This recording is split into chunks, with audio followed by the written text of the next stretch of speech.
So it's been a bit. So welcome back to Golazo.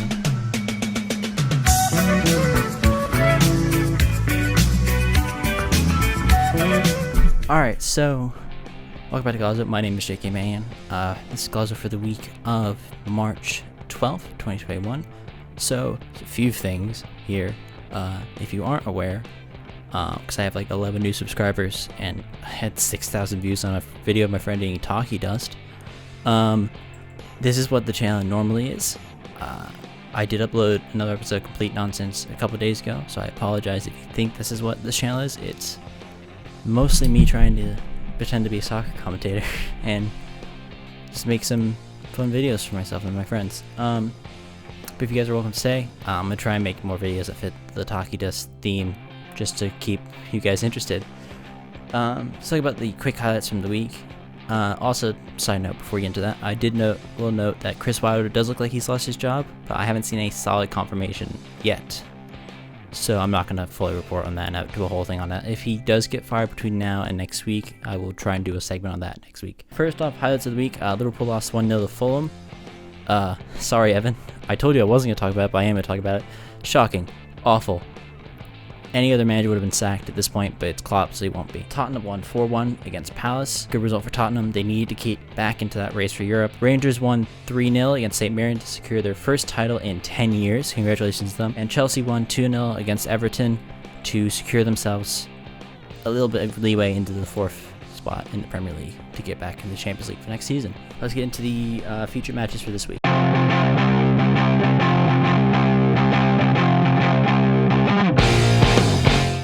So, first game for this weekend I'm going to talk about is Manchester City 0, Manchester United 2. Very, very important game this weekend in the title race. Obviously, doesn't really do much to City. They've been incredible this season, but it can help United in at least hoping for a slip up from City, which I don't think is likely. Goal scorers in this match, both United players. Bruno Fernandes got a second-minute penalty, and he scored it, and Luke Shaw had a 50th-minute goal. I personally haven't seen them, but I've heard they were decent. Major talking points here. United ended Manchester City's 28-match unbeaten run. The last time the City lost was to Tottenham in, November, in a 2-0 loss, which is when Tottenham were looking good. So, can't really make fun of City for that. You can, but we're not going to because I'm a Chelsea fan, and it's not a good time to make fun of anyone. Because Chelsea are playing well. United put in a phenomenal performance this weekend.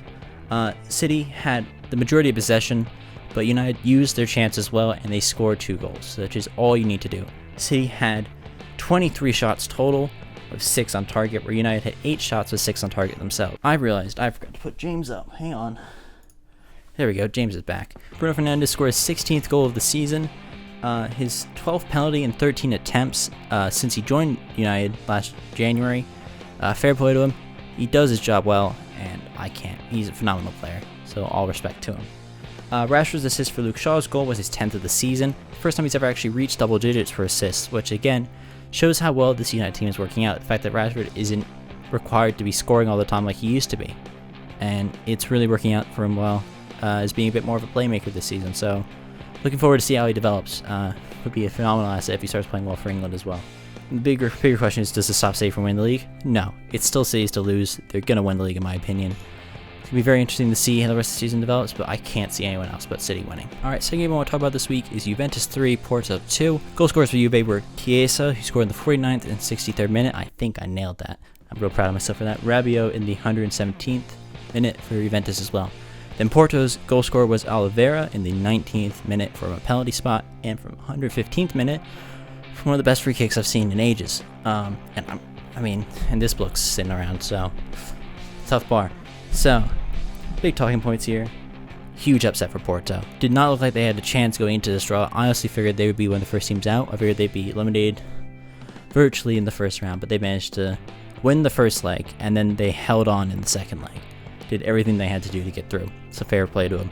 Juve have always been favorites to win the Champions League since they signed Ronaldo, and this year was no exception, and the fact that Porto managed to upset that team is incredible. Porto did have a rough start to the second half. That's when they conceded not only their first goal, Juve's first goal, sorry. They also conceded the second goal from Chiesa after Taremi was sent off in the 54th minute for a second yellow. Juve looked like they were going to sail through here. They looked like they were just going to keep going, inevitably win the match, but they didn't.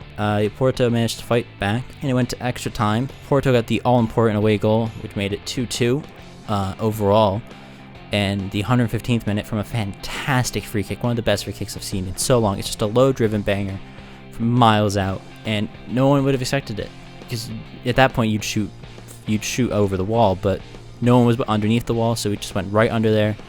Bottom right-hand side of Szczesny's goal.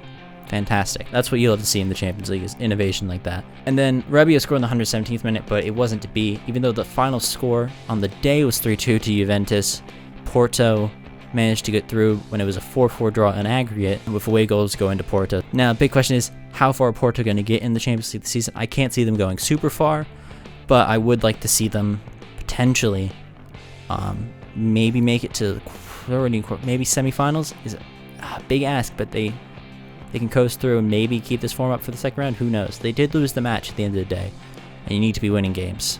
So we'll see how it goes. The other big question is, what happens to Pirlo at this point? Now, do I think he's going to be sacked after this result? No. He wasn't sacked at this point. I don't think he's going to be sacked until the rest of the season. Do I think if he manages to catch up to Inter, I think he's got the job next season. But he's not going to. Inter have been phenomenal this year. So who knows? They sacked Sarri after winning the league.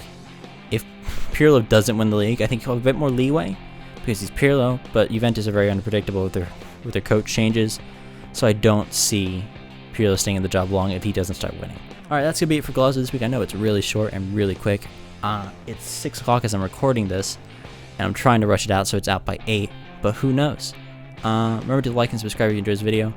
I'm going to try and upload a bit more. I've just had schoolwork and a lot of other stuff going on in my life, so I haven't really uploaded. But yeah, so thank you guys so much for watching. My name's been Mannion. Remember to like and subscribe, and good night.